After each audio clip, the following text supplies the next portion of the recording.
চালের বাজার নিয়ন্ত্রণে 14 এপ্রিল থেকে বস্তার গায়ে দাম, ধানের জাত ও উৎপাদনের তারিখ লেখা বাধ্যতামূলক করা হলেও তা বাস্তবায়ন করা হয়নি। এসব তথ্য ছাড়াই আগের মতো বাজারে বিক্রি হচ্ছে চাল। মিল মালিকরা বলছেন, নির্দেশনা বাস্তবায়ন করতে সময় লাগবে। বস্তার গায়ে এসব লেখার জন্য যন্ত্রপাতি কিনছেন তারা।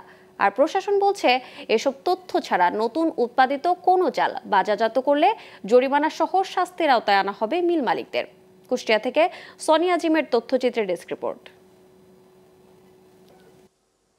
সরকারের নানা পদক্ষেপের পরেও নিয়ন্ত্রণে আসেনি দেশের চালের বাজার। বাজার নিয়ন্ত্রণে গত ফেব্রুয়ারিতে খাদ্য মন্ত্রণালয় চালের বস্তার গায়ে দাম লেখার পাশাপাশি ধানের জাত, মিলের নাম ও উৎপাদনের তারিখ লেখা বাধ্যতামূলক করে পরিপত্র জারি করে। 14 এপ্রিল থেকে এ নির্দেশনা বাস্তবায়নের কথা বলা হলেও এখনও তা কার্যকর হয়নি। দেশের বৃহত্তম চালের মোকাম কুষ্টিয়ার খাজানগরের কোনো চালকলই বস্তায় এসব তথ্য দেয়া শুরু করেনি। বাজার ঘুরে দেখা যায়, আগের মতো তথ্য ছাড়াই বিক্রি হচ্ছে সব ধরনের চাল। এতে ভোক্তাদের মধ্যে দেখা দিয়েছে প্রতিক্রিয়া।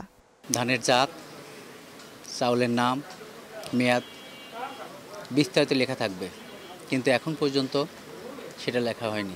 চালের বস্তায় কোনো নতুন ডেটও দেওয়া নাই, কোনো কিছুই দেওয়া নাই, এবং চালের দাম যেভাবে বাড়ছে দিনে দিনে, মানে লাফায় লাফায়, মানে লাগামহীন ঘোড়ার মতো চালের দাম বেড়ে যাচ্ছে। ব্যবসায়িকরা সরকারকে বৃদ্ধাঙ্গুলি দেখাচ্ছে এবং এটা আপনারা ধরতে পারেন যে সরকারকে চ্যালেঞ্জ করছে। বস্তা চালিয়ে লেখা রয়েছে কিন্তু 75 ভিতর দিয়ে দিল, তাহলে অবশ্যই তো জনগণ প্রতারিত হচ্ছে। খুচরা বিক্রেতারা বলছেন, খাজানগরের মিলগুলোতে এখনও বস্তায় তথ্য লেখা শুরু করেননি মিল মালিকরা।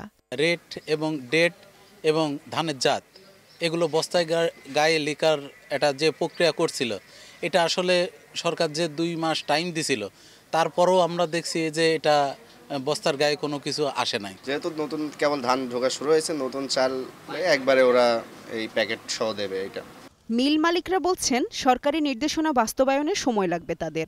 সরকার পরিপত্র জারি করলেও তাদের কিছু করার নেই। মূল্য এবং উৎপাদন তারিখটা আমাদের গায়ে লেখা নাই। তো সেক্ষেত্রে আমরা বলছি যে আমরা বস্তার গায়ে এটা না লিখে আমরা বস্তার যে টিকিটটা ব্যবহার করি, সেই টিকিটের উপরে, লেমিনেটিং টিকিটের উপরে আমরা মূল্য এবং উৎপাদনের তারিখ আমরা লিখব। আর বাজার কর্মকর্তা বলছেন, সরকারি নির্দেশনা না মেনে চাল বাজারজাত করলে জরিমানা সহ কঠোর শাস্তির আওতায় আনা হবে মিল মালিকদের।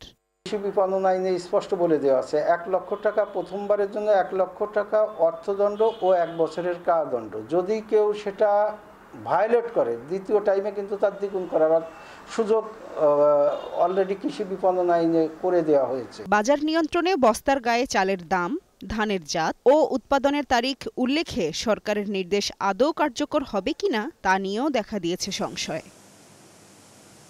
Global television news desk.